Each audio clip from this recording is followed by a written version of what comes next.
பெரியோர்களே, தாய்மார்களே, ஜோதிட ஆர்வலர்களே, அனைவருக்கும் வணக்கம். உங்கள் முனைவர் TSR ராமகிருஷ்ணன் பேசுகின்றேன். இன்னைக்கு நம்ம இறந்தவர்கள் எந்த திதியில இறக்குறாங்க, என்ன நட்சத்திரத்தில் இறக்குறாங்க அப்படிங்கறத ஒரு கணக்கு பார்த்துட்டு இருக்கிறோம். ஏன்னா அடுத்து இந்த திவசம் திதி கொடுக்கறதுக்காக அந்த இறந்த திதி கணக்கு வைப்போம். அதே மாதிரி இறந்த போது என்ன நட்சத்திரம் இருக்குதோ சில நட்சத்திரங்கள் அந்த இறந்தவர்களுக்கு ஆகாத நட்சத்திரங்களாக இருக்கும். அதை சித்தர்கள் கூறியிருக்காங்க. தனிஷ்டா பஞ்சமின்னு சொல்லுவாங்க. தனிஷ்டா பஞ்சமினா என்ன, அதுல வரக்கூடிய நட்சத்திரங்கள் அப்படிங்கறத நம்ம இன்னைக்கு தெரிந்து கொள்ளலாம். ஏன்னா இந்த தனிஷ்டா பஞ்சமியில 13 நட்சத்திரங்கள் வருது. இந்த நட்சத்திரங்கள் நடக்கக்கூடிய நாட்கள்ல இறப்பவர்களுக்கு அந்த அடப்புன்னு சொல்லுவாங்க. அது எந்தெந்த நட்சத்திரம் வருது, எவ்வளவு காலம் அடப்புங்கிறத இன்னைக்கு தெரிந்து கொள்ளலாம்.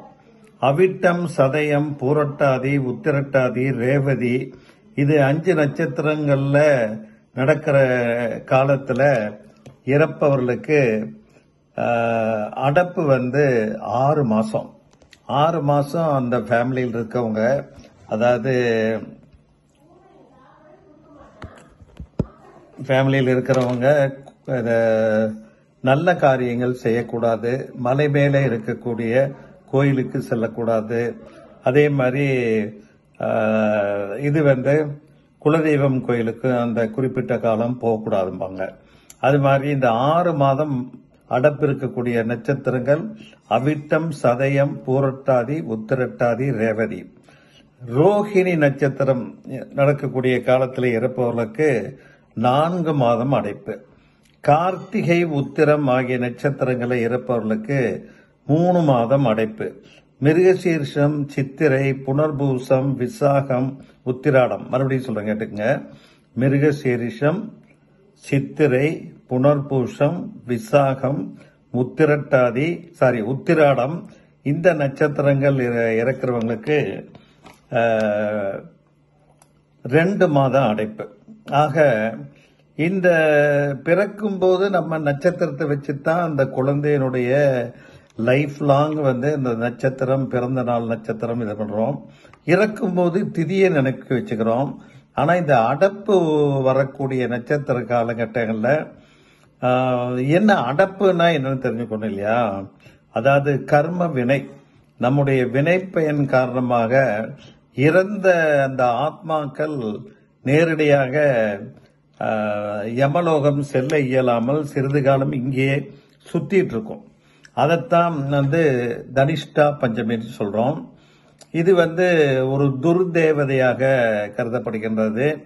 அதாவது பழைய காலத்திலாம் பாத்தீங்கன்னா இந்த அடப்பு நட்சத்திரத்தில் இறந்தாங்கன்னா அந்த வீட்டு அவங்க இருந்த ரூமையே பூட்டி அடைச்சு வச்சிட்டு இருந்தாங்க.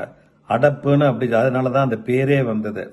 அப்ப அந்த இறந்தவர்கள் வசித்து அந்த ரூம்ல மேல இந்த ஓட்டு அப்பெல்லாம் மேக்சிமம் ஓடு ரூஃபிங் ஓடு தானே போட்டிருப்பாங்க. அதை அந்த மேல கூட ரூஃபை ஓபன் பண்ணி விடுவாங்க.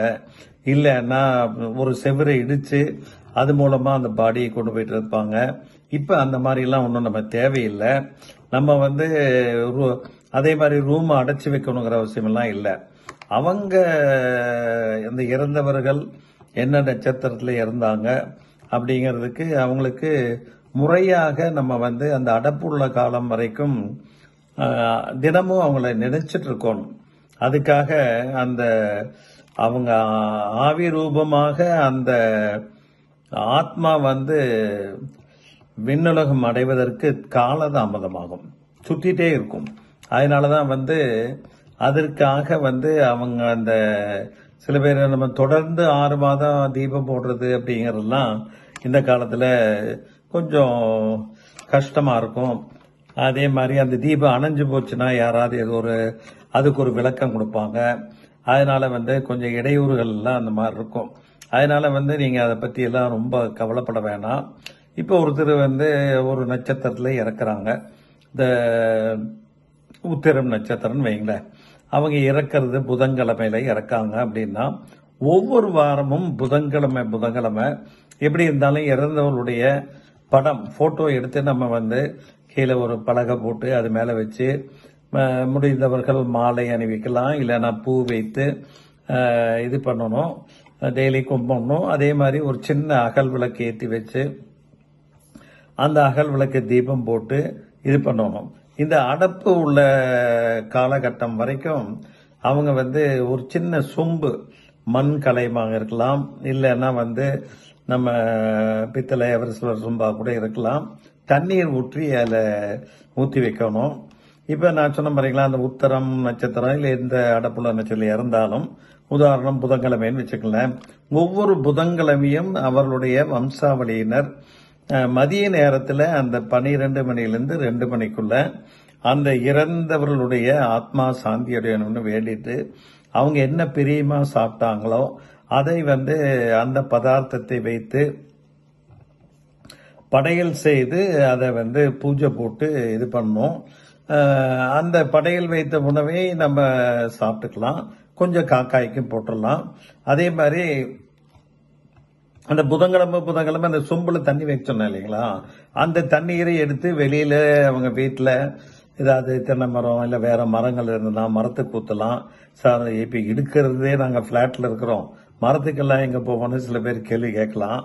அந்த மாதிரி இருக்கிறவங்க ஏதாவது ஒரு செடி கொடிக்கு ஊத்தலாம், இல்ல வெளியில காம்பவுண்டுக்குள்ள இருக்கக்கூடிய செவுத்துக்கு வெளியே இருக்கக்கூடிய ஒரு வேப்ப மரம் என்ன மரம் இருக்குதோ அதுக்கு தாராளமா ஊத்திட்டு வரலாம். இது என்ன ஐதீகம் அப்படின்னா, அந்த தீபம் போடுறது தொலையெல்லாம் வந்து நாள் பூரா அந்த தீபம் எரிஞ்சிட்டு இருக்கும். சில நேரம் வந்து நம்ம வந்து வெளி வேலையா இங்க போயிட்டோம், இல்ல காத்து பயங்கரமா அடிச்சது, அந்த தீபம் அணைஞ்சிருச்சு அப்படின்னா யாராவது ஏதாவது ஒரு ஐயோ தீபம் அணைஞ்சு போச்சு அவங்களுக்கு ஆகாது, அவங்க ஆத்மா சாந்தி பெறாது அப்படின்னு எதையாவது சொல்லிட்டு நம்மளை போட்டு குழப்பி விட்டுருவாங்க. அதனால நீங்க வந்து முடிந்தவர்கள் காலையிலிருந்து இரவு 9 மணி வரைக்கும் விளக்கேறிட்டோம். இல்ல முடியல நான் வெளியில போயிடுவேன் சார், வேலைக்கு போயிடுவேன், வீட்டை பூட்டிட்டு தான் போறேன், வீட்டில் இருக்கவங்களும் வேலைக்கு போறாங்க அப்படின்னா காலையில இந்த 6 to 8 ஈவினிங் ஒரு 5:30 மணிக்கு போட்டீங்கன்னா அந்த 9 மணி வரைக்கும் அந்த தீபம் எரிஞ்சிட்டு இருக்கணும். இந்த தெய்வம் வந்து அவர்களுக்கு விண்ணுலகம் செல்வதற்குண்டான பாதையை காண்பிப்பதாக ஐதீகம். அதே மாதிரி அந்த தண்ணீர் குவளையில தண்ணீர் வச்சிருக்க இல்லையா, அந்த தண்ணீர் அவங்க ஆத்மா போகும்போது தாகம் ஏற்பட்டால் அந்த தண்ணீரை குடிப்பதற்காக வைத்திருப்பதாக ஐதீகம். அந்த வாரம் ஒரு நாள் அவங்க எந்த நாள்ல என்ன கிழமையில இருந்தாலும் அந்த நாள் அந்த தண்ணீரை எடுத்து வெளியே இருக்கக்கூடிய மரம் அல்லது செடிக்கு ஊத்தி விட்டு மறுபடியும் ஃப்ரெஷ்ஷா வச்சிடணும். அவசரத்துக்கு நம்ம போய் அந்த தண்ணியை கோலையில் இருக்க தண்ணீரை எடுத்து குடிக்க கூடாது. அதனாலதான் ஒரு மண் கலையம் இல்லைன்னா தனியா ஒரு குவளை அவங்க போட்டோ கரையிலேயே சின்ன அகல் விளக்கு வச்சீங்கனாலும் சின்ன குத்து விளக்கு வைக்கிறதுனாலும் தாராளமா வைக்கலாம். ஒரு திரி போட்டீங்கனாலே போதும். அந்த மாதிரி பண்ணிட்டு இருந்தீங்கன்னா அந்த தீப ஒளி வந்து விண்ணுலக பாதையை வழிகாட்டும். அந்த தண்ணீர் அவங்க தாகம் ஏற்பட்டா குடிப்பதற்காக வைத்திருக்கக்கூடிய அடையாளம். அதே போல அவங்க பிரியமா சாப்பிட்ற பதார்த்தம் நைவேத்தியமா பண்ற இல்லையா, அது வந்து அதை சாப்பிட்டு கொண்டு அவர்கள் சக்தி எனர்ஜி கொடுப்பதாக ஐதீகம். இதனாலதான் வந்து இது வந்து அந்த குறிப்பிட்ட காலம் உள்ளவரை யாராவது ஒருத்தர், இப்ப சார் நாங்க வந்து யாரோ எங்க அப்பாவோ அம்மாவோ இல்ல யாரோ இறந்துட்டாங்க, நாங்க 2 பேரும் இல்ல 3 பேர் பிரதேஷ் 2 பேரும் வெளியூர்ல இருக்கோம் அப்படின்னா தாராளமா திதி கொடுக்கறது யாரோ ஒருத்தர் தான் கொடுக்கணும். அந்த திதி அன்னைக்கு எல்லாரும் சேர்ந்து இருக்கணும். அந்த ஆனா இந்த விளக்கு வந்து 2 பேர் வீட்லயே வேணாலும் தாராளமா போடலாம், அதுல தப்பு இல்லை. இப்ப எல்லாம் முன்ன மாதிரி அந்த ரூமை அடைச்சு வைக்கணும், பூட்டி வைக்கணும், இல்ல திண்ணை கட்டணும். அவங்க சாமானெல்லாம் ஒரு ட்ரங்க் பெட்டியில பழைய காலத்துல எல்லாம் ட்ரங்க் பெட்டி வச்சிருப்பாங்க, அதுல வச்சு பூட்டணும். அந்த மாதிரி எல்லாம் ஒண்ணும் கிடையாது, தாராளமாக எல்லாம் பயன்படுத்தலாம்.